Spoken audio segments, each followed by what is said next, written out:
एक महान हस्ती, भारत के एक महान हस्ती जिसे कौन नहीं जानता। जी हाँ, आज हम लोग एक इंस्पिरेशन स्टोरी पढ़ेंगे हमारे डॉक्टर एपीजे अब्दुल कलाम साहब के बारे में, जिन्हें मिसाइल ऑफ इंडिया के नाम से भी जाना जाता है। आइए शुरू करते हैं inspiration story of APJ Abdul Kalam. Abdul Kalam जो किसी भी परिचय के मोहताज नहीं है, ऐसा कोई भी ना हो जो कलाम सर के बारे में न जानता हो। कलाम सर की सिंपलिसिटी ने हर किसी के दिल में अपनी एक अलग छाप छोड़ी है। कलाम सर बहुत मेहनती और बहुत बुद्धिमान व्यक्ति थे। इंडिया में मिसाइल की टेक्नोलॉजी को एडवांस बनाने का काम डॉक्टर एपीजे अब्दुल कलाम को ही जाता है। अब्दुल कलाम को मिसाइल मैन ऑफ इंडिया भी कहा जाता है। अब्दुल कलाम भारत के पहले ऐसे साइंटिस्ट हैं जो देश के राष्ट्रपति बने। वे देश के ऐसे तीसरे राष्ट्रपति भी हैं जिन्हें राष्ट्रपति बनने से पहले ही देश के सर्वोच्च नागरिक सम्मान भारत रत्न से नवाजा गया। साथ ही वो देश के इकलौते ऐसे राष्ट्रपति हैं कि उन्होंने आजीवन विवाह न करके देश की सेवा करने का फैसला लिया। अब्दुल कलाम साहब ने जिंदगी में जो भी मुकाम हासिल किया, उसके पीछे उनकी कड़ी मेहनत और संघर्ष से भरा जीवन रहा है। उनके जीवन से हम जैसे अभिभावक, छात्र और युवा को उनसे प्रेरणा लेना चाहिए। आज की कहानी अब्दुल कलाम प्रेरणादायक कहानी के जरिए हम आपको उनके संघर्ष और सफलता के बारे में बताएंगे।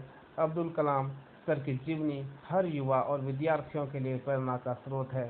तो आइए हम स्टार्ट करते हैं एपीजे अब्दुल कलाम साहब की एक इंस्पिरेशन स्टोरी के बारे में। एपीजे अब्दुल कलाम साहब का जन्म 15 अक्टूबर 1931 को तमिलनाडु के रामेश्वरम में तमिल मुस्लिम फैमिली में हुआ था। अब्दुल कलाम का पूरा नाम अबुल पाकिर जैनुल आबदीन अब्दुल कलाम है। अब्दुल कलाम एक साधारण परिवार में जन्मे थे। उनके पिता नाव चलाते थे। उनकी आर्थिक स्थिति भी काफ़ी कमज़ोर थी। अब्दुल कलाम अपने 7 भाई बहनों में सबसे छोटे थे। उनके घर में कोई भी पढ़ा लिखा नहीं था। वो समय ऐसा था जब रामेश्वरम में बिजली नहीं थी। उस वक्त भी अब्दुल कलाम साहब रात के 11 बजे तक मिट्टी के तेल से बना लैंप जलाकर अपनी पढ़ाई किया करते थे। वो अपने स्कूल के दिनों में अब्दुल कलाम अखबार बांटने का भी काम करते थे। अखबार बेचकर जो भी पैसा कमाते उसे अपनी पढ़ाई और अपने पिता की मदद करने में लगा देते थे। अब्दुल कलाम पढ़ाई में बहुत तेज थे। उनके अंदर हर समय कुछ नया करने की एक जुनून भरी हुई थी।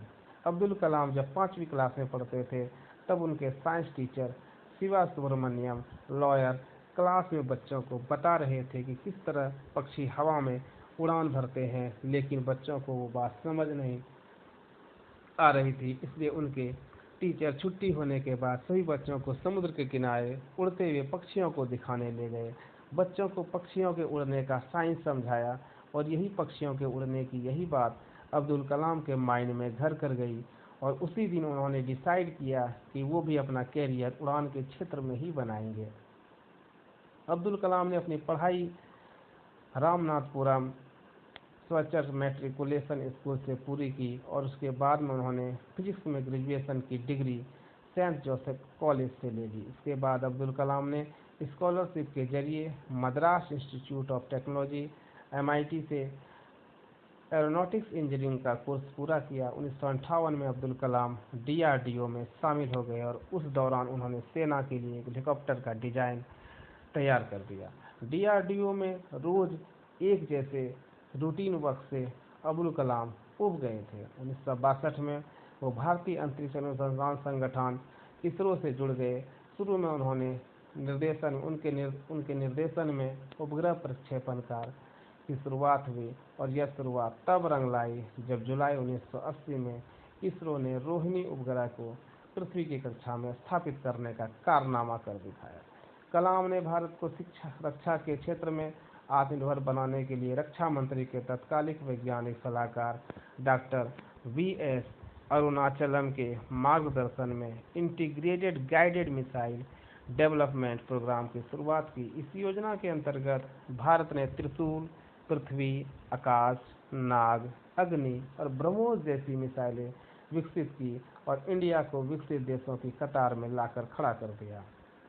डॉक्टर कलाम ने जुलाई 1992 से लेकर दिसंबर 1999 तक रक्षा मंत्री के वैज्ञानिक सलाहकार तथा DRDO के सचिव के रूप में भी अपनी सेवाएं प्रदान की। उन्होंने भारत को सुपर पावर बनाने के लिए 11 मई 1998 को सफल परमाणु परीक्षण किया। इस प्रकार भारत ने परमाणु हथियार के निर्माण की दिशा में एक महत्वपूर्ण सफलता अर्जित की। डॉक्टर कलाम नवंबर 1999 में भारत सरकार के प्रमुख वैज्ञानिक सलाहकार बनाए गए। 2001 में यह पद छोड़ने के बाद उन्होंने प्रोफेसर के रूप में अन्ना विश्वविद्यालय में कदम रखा और 1 लाख विद्यार्थियों के साथ मिलकर उन्हें देश सेवा के लिए प्रेरित करने का निश्चय किया। डॉक्टर कलाम 25 जुलाई 2022 को भारत के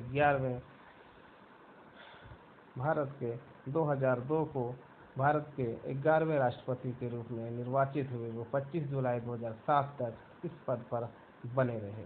इसके अलावा उन्होंने अनेक पुस्तकें लिखी जो बेहद चर्चित रही। डॉक्टर कलाम की योग्यता को दृष्टिगत रखते हुए सम्मानपूर्वक स्वरूप उन्हें 2 दर्जन से अधिक विश्वविद्यालय ने अलग अलग डॉक्टर ऑफ साइंस और PhD की उपाधियां प्रदान की। अब्दुल कलाम ने एरोनॉटिक्स के फील्ड में इंडिया को बहुत बड़े मुकाम तक पहुंचाया और साथ ही देश सेवा में भी कभी पीछे नहीं हटे। उनके इसी आत्मसमर्पण के लिए भारत सरकार द्वारा कलाम साहब को कई अवार्ड दिए गए। 1981 में भारत सरकार ने उसे पद्म भूषण दिया गया। 1990 में उन्हें पद्म विभूषण से सुशोभित किया गया, जबकि 1997 में उन्हें देश के सर्वोच्च नागरिक पुरस्कार भारत रत्न से नवाजा गया। 1997 में राष्ट्रीय एकता के लिए इंदिरा गांधी पुरस्कार मिला। साथ ही 1998 में वीर सावरकर पुरस्कार, जबकि 2000 ईस्वी को शास्त्र रामानुजन पुरस्कार से उन्हें सुशोभित किया गया। Thank you.